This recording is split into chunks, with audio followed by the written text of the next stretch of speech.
أعوذ بالله من الشيطان الرجيم بسم الله الرحمن الرحيم الحمد لله الذي لا يبلغ مدحته القائلون ولا يوصينا معه العادون ولا يؤدي حقه المجتهدون الذي لا يدركه بهد الهمم ولا يناله غوث الفتن الذي ليس لصفته حد محدود ولا نعت موجود ولا وقت محدود ولا أجل ممدود فترى الخلائق بقدرته ونشر الرياح برحمته ووتد بالسخر ميادان عرض ثم الصلاة والسلام على أشرف الأنبياء والمرسلين وحبيبنا وحبيب رب العالمين بالقاسم محمد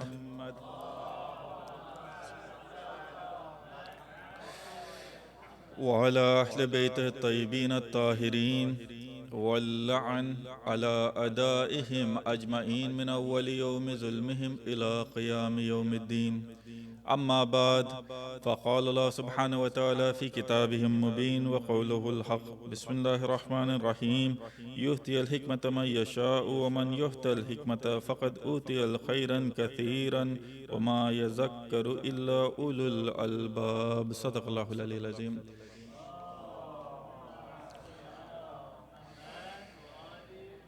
Dear brothers and sisters, Assalamu alaikum wa rahmatullahi wa barakatuh.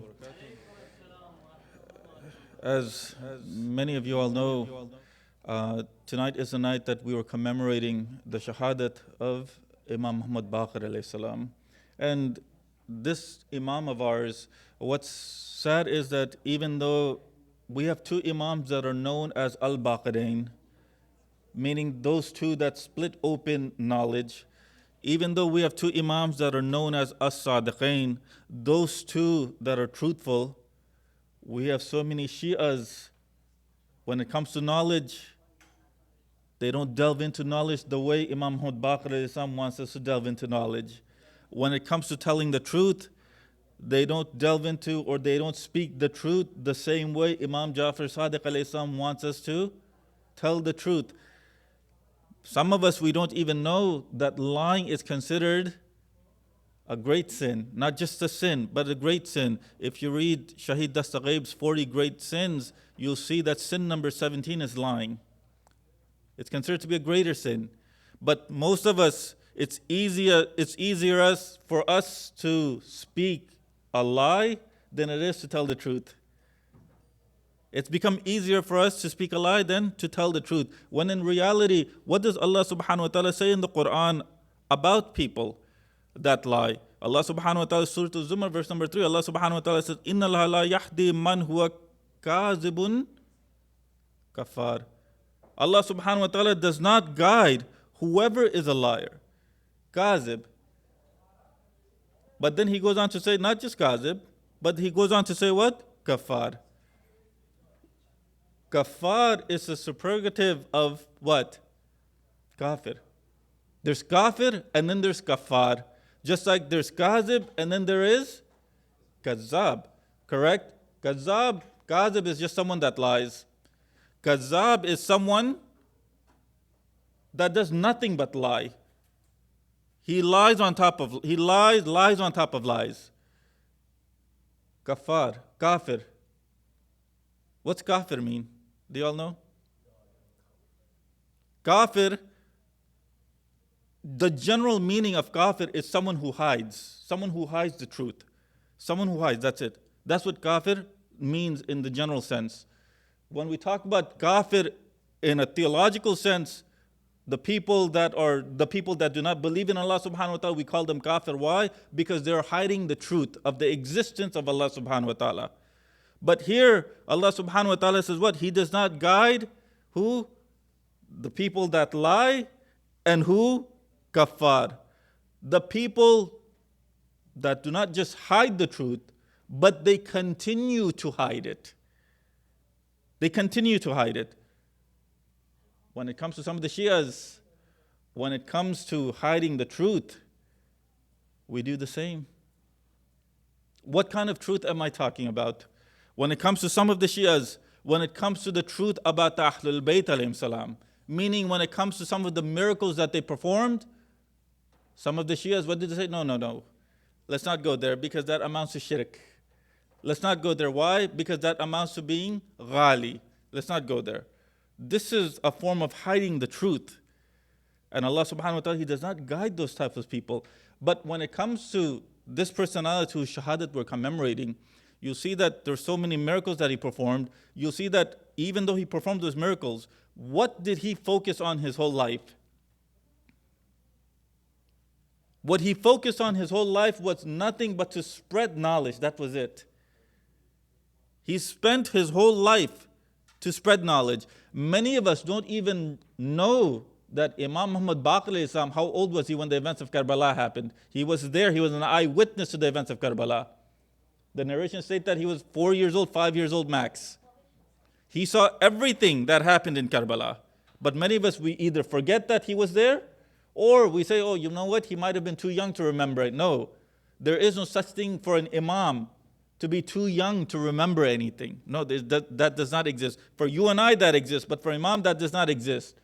But Imam Muhammad Baqir, he saw everything that Imam Zain al-Abidin alayhi salam saw. He saw everything. But many of us, we seem to forget that. After the shahadat of Imam Zain al-Abidin alayhi salam, Imam Muhammad Baqir, he lived through the reign of 9 khulafa. 9 khulafa. Hisham, la'natullah alayhi, he was the last one, and he was the one who had Imam poisoned. The first khalifa that he lived through was Muawiyah, la'natullah alayhi. And then Yazid, and then everyone else, and then Banu Hakam and all of them. The last one was Hisham. But in this time period, the ulama, they say that in this time period, they were all fighting over political leadership. And because they were fighting over political leadership, Imam Muhammad Baqir, he had time to spread knowledge. And when he was spreading knowledge, how many students did he have? The first imam to open up what today would be considered a university would be Imam Muhammad Baqir. First imam. 20,000 according to some. 25,000 according to other narrations. Students. Were they all Shia? No, they weren't. No, they weren't. First imam. Yet, do we go into knowledge the way Imam went into knowledge? This one saying of the Holy Prophet, Utlibul ilm minal. What's the narration? Mahdi ilallah. Thank you so much. Sometimes, to make sure that the Samin are listening, I ask questions so I know that they're paying attention. This narration of the Holy Prophet, seek knowledge from the cradle to the grave, correct? This is what the Imam tried to implement. This is what the Imam tried to show every Muslim. Yet, when it comes to us, do we follow this saying of the Holy Prophet? No. There comes a point in time when we stop learning. There comes a point in time when we stop learning. The Holy Prophet says, no, it doesn't work like this. There shouldn't be any time when you stop learning. And the ulama, when it came to this narration, Shaheed Mutahari, he has a small booklet about what this hadith means. And in it, the importance or the wajib of acquiring knowledge. And in it, he argues that the problem within the ulama or within Islam is that even though we have hadiths like this that make it mandatory to seek knowledge, you see that Muslims are the most ignorant. You see that Muslims are ignorant. And he goes, why has that happened? He goes, when it comes to this narration, he specifically uses this narration, and he says, when it comes to this narration, our ulama, some of them, they said that the word knowledge here only applies to their expertise, only applies to their field. Meaning what? Meaning that the theologians, they said that knowledge, utlubul ilm, this ilm here only applies to theology, meaning that it's wajib for everyone to seek theology. It's correct. Other ulama, the fuqaha, they've said that no, ilm means what? Ilm means jurisprudence. And it says, they say that no, over here, because ilm means jurisprudence, it becomes wajib for everyone to seek jurisprudence, fiqh. The mufassirin, they say ilm, it means no, tafsir of the Quran. So the mufassirin said what? Ilm here means tafsir of the Quran. It's wajib for everyone to know tafsir of the Quran. The ethicists, They said, no, ilm means ethics. Ilm means getting knowledge about ethics, getting knowledge about morals. So over here, ilm means only that specific knowledge. So Shahid Mutahari, he says, all of these fields, all of these people, they've relegated ilm to just mean specific to their own field. And he quotes Ghazali, and he says that Ghazali, he had his rai. And his rai is that over here, the Holy Prophet did not mean just any one specific field. No. The Holy Prophet meant any ilm that is required for the society to thrive. What do I mean? In Islam, we have two types of wajibat. Wajib al-aini and wajib al-kifai. Thank you so much. Wajib al-aini are all of those wajibat that are wajib for the individual. Correct? For example, salat, for example, som. All of that is wajib for the individual. Wajib al-kifai is wajib for the whole community. As long as one person does it in the community, then everyone else is bariyat zimma. That's it. As long as one person does it. For example, wajib al-kifai, salat al-mayyat is wajib al-kifai. It's not wajib al-aini, salat al-mayyat is wajib al-kifai. As long as one person does salat al-mayyat, then the rest of the community does not need to do it. Correct? Jihad is kifai, wajib al-kifai. As long as there's enough people for jihad, then everyone else that's there, they do not need to go. So the ulama, they say, look, we have two types of wajibat. When it comes to knowledge, is this wajib al-aini or wajib al-kifai?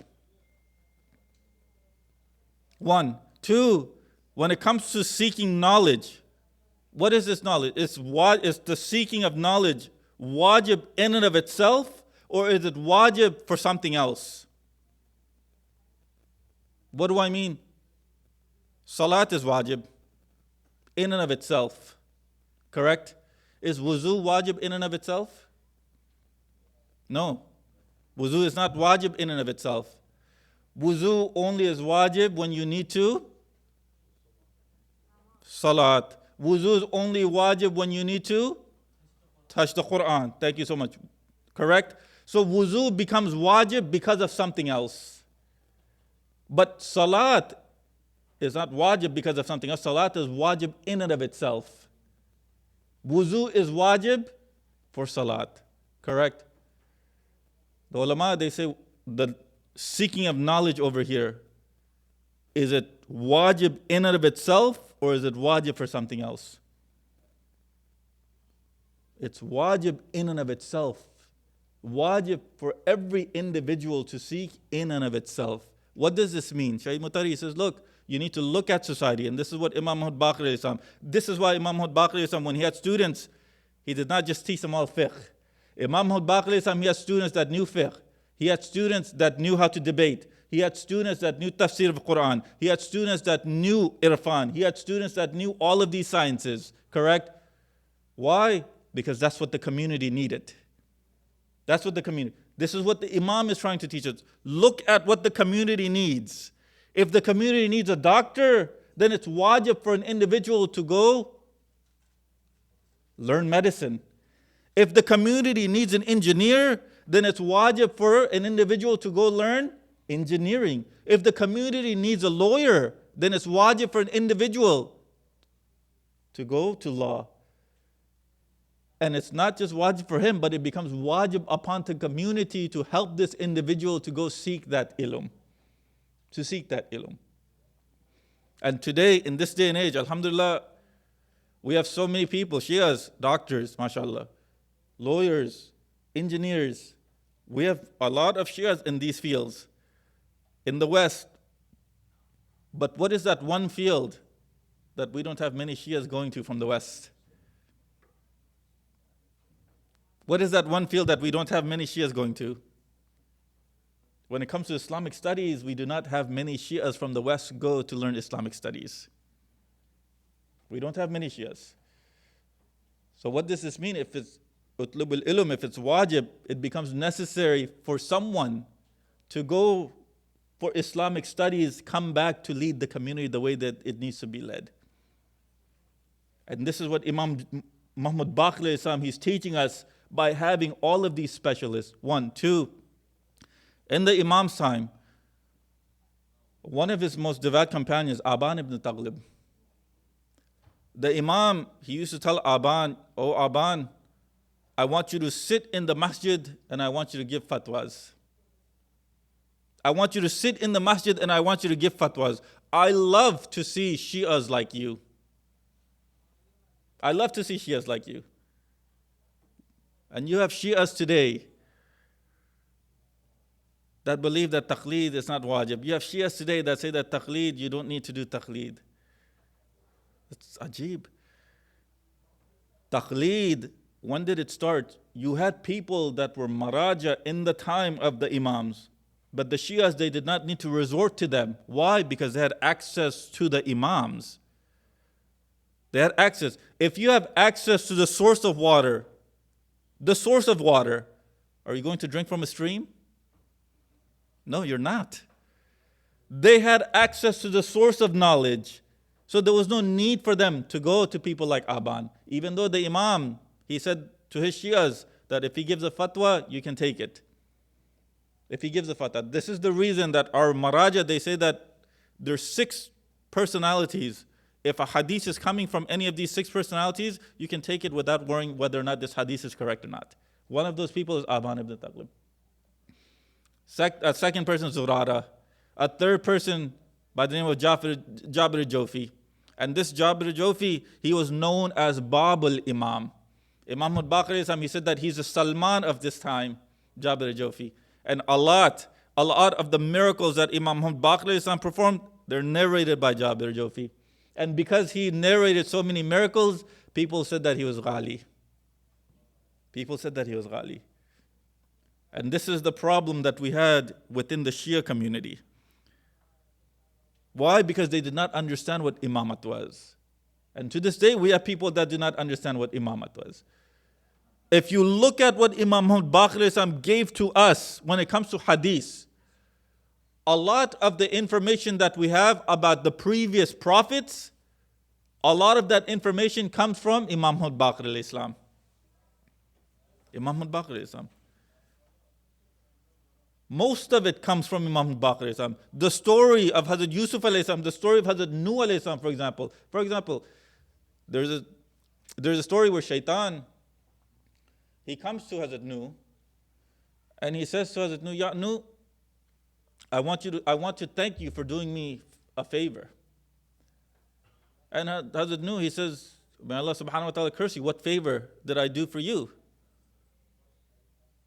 And Shaitan says, "In return of that favor that you've done for me, I'm going to give you 3 favors." He says, what favor have I done for you? And Shaitan, he says, "Because you cursed all of these people and Allah subhanahu wa ta'ala destroyed them, I don't have to do anything to try to misguide anyone anymore. I don't have to do anything to try to misguide, meaning that I'm free to do whatever I want. I'm not busy trying to misguide people. Because you did me that favor, I'm going to return the favor and tell you 3 things." And Hazrat Nuh, he says, "May Allah subhanahu wa ta'ala curse you, but what is it that you want to tell me?" He says, "Ya Nuh, I want you to remember me in 3 scenarios." And he goes, what are those 3 scenarios? 1, I want you to remember me when you're angry. Look at the 3 scenarios that he gives. 1, I want you to remember me when you're angry. 2, I want you to remember me when you're alone with a non-mahram. 2. 3, I want you to remember me when you have to dish out justice between 2 individuals. Remember me in these 3 scenarios. Why did Shaitan specifically say these 3 scenarios? Why do you specifically say these 3 scenarios? Remember me when you're angry. What happens when you get angry? What happens when you get angry? You're out of your senses. You say, you do whatever you want. You can say something that you'll end up regretting later, or you can do something that you'll end up regretting later. Correct? Remember me. Shaitan says, remember me when you're in this situation. 2, when you're with the na-mahram. whether you're male or female. Remember shaitan. Why? Because of what that can lead to. When you're with the na-mahram alone, remember him. Why? Because of what that can lead to. And you can see, based on the society that we live in, where that leads to. 3, remember me when you have to mete out justice between two individuals. Mete out justice. Why is shaitan telling him this? Because when two people come, if a friend was to come to you and someone that you dislike was to come to you and told you to mete out justice, to do justice between these two individuals, who are you and I going to choose? We're going to take the word of our friend over someone we hate. So what does shaitan say? Shaitan says, remember me when you've been put in that position where you have to mete out justice. Why? Because if you don't remember me, I'll surely overtake you and make you do something that you'll regret. Sallallahu ala Muhammad wa ala Muhammad.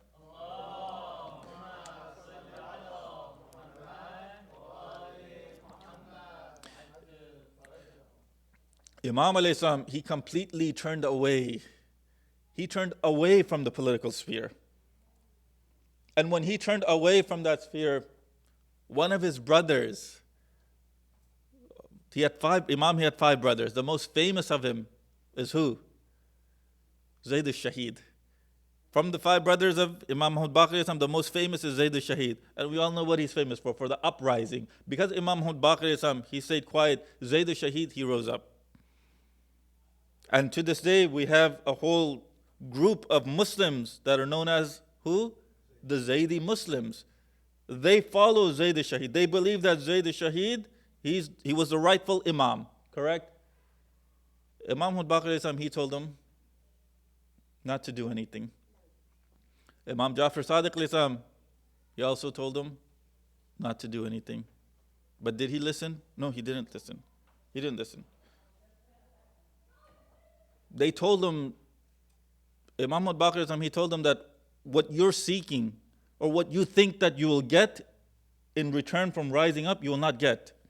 Imam Jafar Sadiq, he told them the same thing. He says, uncle, what you're seeking or what you think that you'll get from rising up, you will not receive it. You'll not receive it. He rose up, he got shaheed. Correct? What will happen to him? That's up to the Imam to decide. What will happen to him? That's up to the Imam to decide. But these 2 Imams, they did exactly what they needed to do. What do I mean? Every Imam, they're constantly in communion with Allah subhanahu wa ta'ala. All of the Imams are constantly in communion with Allah subhanahu wa ta'ala. That is the reason Imam Hassan alayhi salam, he signed the peace treaty. That is the reason Imam Hussein alayhi salam, he rose up. That is the reason Imam Zain al-Abidin alayhi salam, he did not rise up. That is the reason Imam Muhammad Baqir alayhi salam, he did not rise up. Meaning what? Allah subhanahu wa ta'ala was constantly guiding them and telling them exactly what they needed to do. And some of those Shias, they did not understand that. They said, no, to be an Imam, you need to have knowledge, you need to have taqwa, and you need to rise up with the sword. That's how you have the Zaydi sect. That's how you have the Zaydi sect. They said that these 3 criteria are important for an Imam. Whereas we, 12ers, we say, no. Rising with the sword is not necessary for you to be an Imam. Knowledge is, yes, taqwa is, but rising with the sword is not. But this Imam of ours, when it comes to his knowledge, splitting open knowledge down to the kernel. Down to the kernel. And what are we doing? They've already done research and they said that the average individual, do you all know how many hours they spend on just social media? Who said it? I heard it. Thank you so much. The average individual spends 6 hours a day on social media. The average individual, 6 hours a day. If the Shias were to spend those 6 hours learning about their religion, where would they be today? Ayatollah, thank you. Thank you so much. If they were just to spend those 6 hours, if not even 6 hours, 3 of those hours, learning about their religion, there wouldn't be a need for me. There wouldn't be a need for me. Correct? The Imam, he spent his whole life making sure that not even a single second is wasted. Every single second is spent seeking knowledge. Yet we're wasting 6 hours of our life doing absolutely nothing. Doing absolutely nothing. Blogs, whatever the case is. What benefit is there for us in that? Nothing. Some of us, we might put one hadith, one Quranic verse, but that takes what? Copy and paste, 20 seconds, 30 seconds, 1 minute. What about the other 5 hours and 59 minutes? We're just scrolling, looking at stuff that we're not supposed to look at to begin with. Like I said, wasting time. 6 hours wasted in a day. Yet if we were to read the biography of an Imam in these 6 hours, we'd know everything there is to know about Imam Muhammad Baqir alayhi salam, about his life. We'd know that he was 4 years old when he went through the events of Karbala. We'd know that he saw every single thing that his auntie Sukaina saw. He lived through everything that Sukaina lived through. This Imam, after he got poisoned, the reason that he got poisoned, some of the narrations or some of the ulama, they say that when Hisham, he brought him to Syria, he brought him to Sham. Imam got there and it was a festival for the Christians. The Imam, he asked the people of Sham, is this a festival for the people of Sham? And they said, no, no, this isn't a festival for us, but it is a festival for the Christians. Every year on this day, there's a monk that is up in the mountains. He comes out and he asks or he answers the questions that the people have. So Imam, he says, okay, let's go. I want to see what he has, or I want to see how much knowledge he has. So the Imam, he goes with those Christians. He goes up there. And the man, he sees Imam. And as soon as he sees him, he asks him, are you a Christian or are you a Muslim? And Imam, he says, I'm a Muslim. I'm a Muslim. And then he goes, are you of the learned ones or are you of the ignorant ones?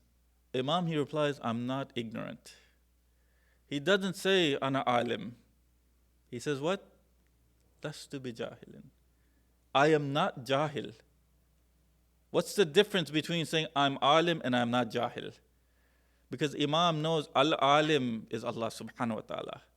As long as there's that one thing that they do not have, Allah subhanahu wa ta'ala has given the Imams all the knowledge, He's only kept the knowledge of one thing to Himself. That's it. As long as that He's kept that to Himself, they don't consider themselves to be al-alim. So he says to him, the Christian monk, he says to him, do you want to ask me questions or should I ask you questions? The Imam, he says, if you want to ask me questions, you're more than welcome to. So when he asked him questions, the first question he asked him is that you as Muslims, you all believe, or why do you all believe that in heaven you'll be able to eat whatever you want and it won't become lessened? Is there something that is similar in this world? And the Imam, he says, there is an analogous to that in this world. There's something similar, but it's not exactly the same. There's something similar. He goes, what is it? He goes, a fire. And he goes, what do you mean? If you were to take a candle and light it from one fire, and if you were to take 1,000 candles and light them from that same fire, that first fire will not lessen. But what will happen? The fire will continue to grow. But that initial fire will not lessen. He goes, okay. Then he asks, you guys say that in heaven you'll be able to eat and drink whatever you want, but there'll be no need to use a bathroom. There'll be no need for excretion. Is there something similar? Is there something analogous in this world? And he goes, yes, there is. There's analogous in this world. And he goes, what is it? He goes, it's the fetus in the womb of a mother. It eats, it drinks, but it does not excrete. 2. He goes, okay. 3, can you tell me what part of that day it is that's not considered to be night or part of the day? And Imam, he says, the time between sunrise and dawn is not considered to be part of the night or part of the day in any of the religions. He goes, okay. And then he asks him the final question. He goes, can you tell me about those two people who died at the exact same day, but one of them, they died at the exact same day, but one of them was 50 and one of them was 150 years old. Can you tell me about those two twins that died the exact same day, but one was 50, but one was 150 years old? Imam, he says, yes. The Bible talks about him. The Quran talks about him. The Torah talks about him. He goes, it was Uzair and his brother. He goes, what is that story?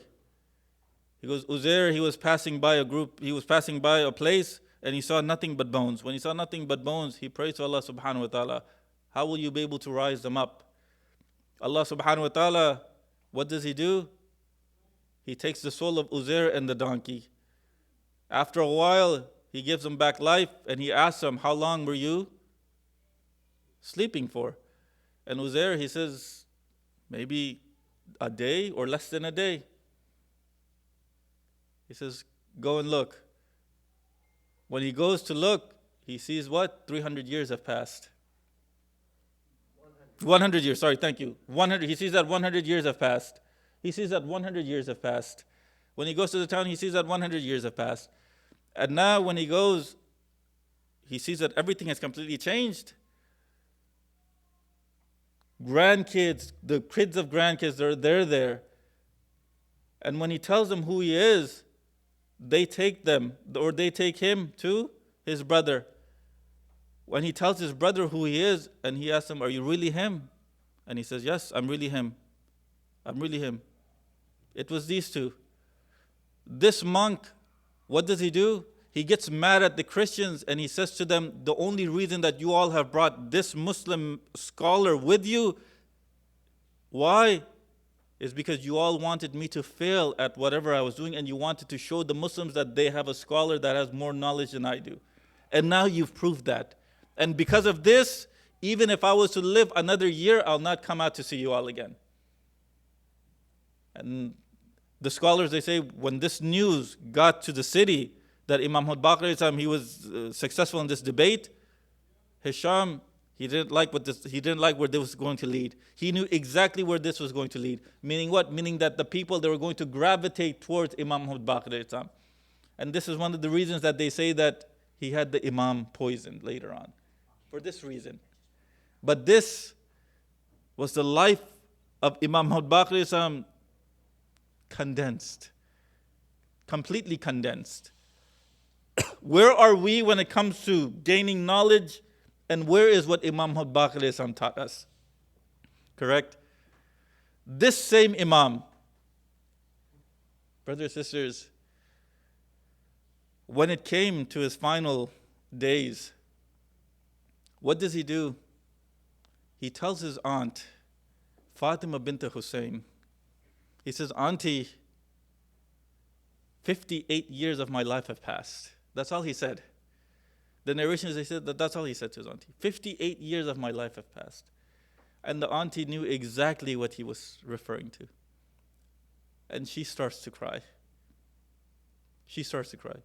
That's when he calls his son, Imam Jafar Sadiq alayhi salam, and he tells him, oh my son, after today, you are going to be the Imam. After today, you are going to be the one who takes on the status of imamat. You are going to be the one that leads. So, brother, or my son, after I pass away, what do I want? I want you to be the one that shrewds me. I want you to be the one that buries me. Who's saying this, brothers, sisters? Imam Muhammad Baqir alayhi salam. Telling his son, I want you to be the one that shrewds me. Sallallahu alayka ya Rasulallah. Sallallahu alayka ya Amir al-Mu'mineen. sallallahu alayki ya siddiqatut Fatima, sallallahu alayka ya Hasan al-Mujtaba, sallallahu alayka ya Gharib al-Ghuraba, ya Aba Abdullah al-Hussein, ya Hussein. Brothers and sisters, this is the fifth Imam. He's telling his son, Imam Jafar Sadiq alayhi salam, to shroud him. He's telling his son, Imam Jafar Sadiq alayhi salam, to bury him. He's telling his son, Imam Jafar Sadiq alayhi salam, to give him the ghusl. This was the same Imam, brothers and sisters, when it came to his grandfather, Abu Abdullah al-Husayn alayhi salam. He saw that his father was not able to give his grandfather a ghusl. He saw that he was not able to give his grandfather a kafan. He saw that he was not able to bury his grandfather the same day that Abu Abdullah al-Husayn was buried.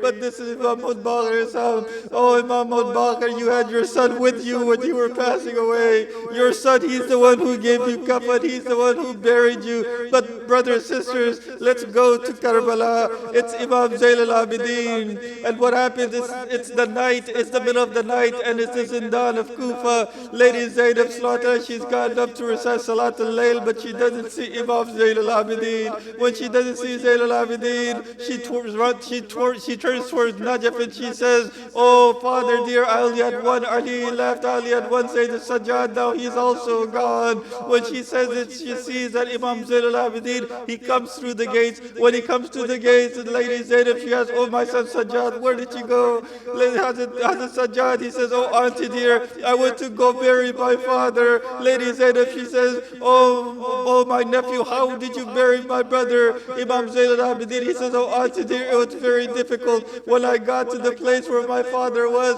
I saw that there were some women from the Banu Asad clan and they were crying. And when I got closer, they left or they tried to leave. And when they tried to leave, I shouted out to them and I said, oh sisters, oh ladies, I am his son. This is Hussein and I am his son. When they heard this, they said, what? They looked at me and they said, Wallah, this is Hussein. And I asked them, how do you know that this is Hussein? You recognize someone from their face. My father does not even have his head with him. So how do you know that this is Hussein? Those women, they say, oh Ali, it's been 3 nights now. We keep hearing the voice of a woman. And she says, Ya Hussein, Ya Hussein. So that's how we know that this is Hussein. Lady Zainab, she says, oh Sajjad, tell me, how did you bury my brother? And Imam Zayn al-Abidin, he says, oh auntie dear, it was very difficult. When I took his body and I tried to put it in the grave, I realized that there was no one down there to receive it. When I went into the grave myself, I realized that there was no one up there to give me that body to put into the grave. So what did you do, Sajjad?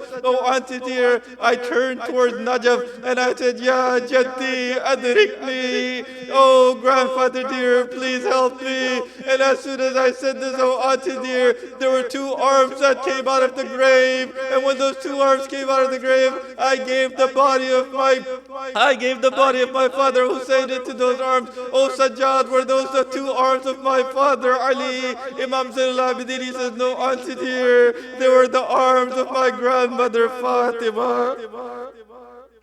Inna lillah wa inna ilayhi raji'un. Wa la'natullahi ala al-qawm al-kafirin.